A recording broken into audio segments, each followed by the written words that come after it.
Hello，大家好，今日大師傅裝修公司特登嚟到九龍灣嘅雲志苑。今次呢一個單位嘅面積大係450尺，屋主求嗰度成為2房1廳嘅。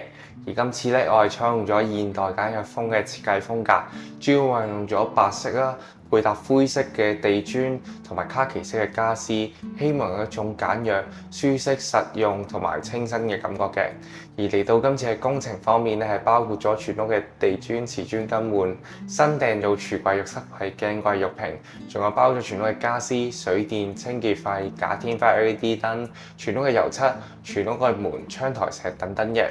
合共係256800蚊年供包料費，外住冇其他附加費用，以成為本價。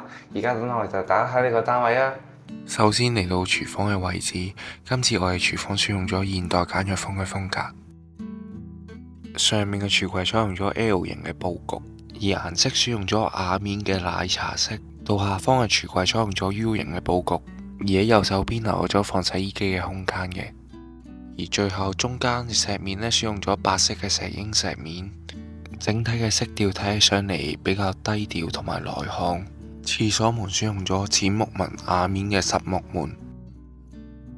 首先，成個廁所整體都係選用咗現代簡約風嘅設計，牆身嘅瓷磚選用咗淺灰色嘅柔光雲石紋路嘅瓷磚，而右邊呢，利用咗黑色嘅玻璃浴屏嚟分隔咗淋浴空間嘅。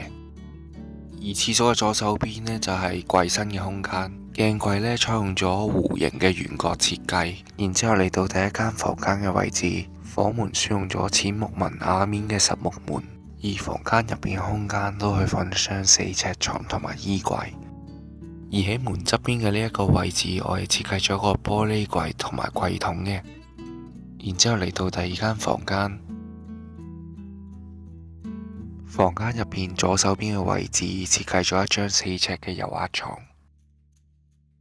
床頭配搭咗深色軟包嘅護牆板。而房間嘅右手邊我係做咗一個書台連衣櫃嘅，中間加入咗一啲木格欄嚟做造型點綴，睇起上嚟就冇咁單調。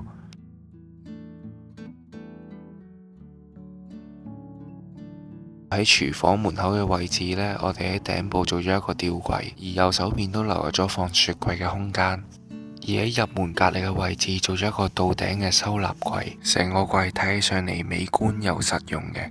最後全屋選用咗淺白色嘅牆身，配搭淺灰色嘅木紋地磚，主要都係選用簡約嘅淺色系，視覺通透同埋舒適嘅睇起上嚟。今次條片嚟到呢度，下次再見，拜拜。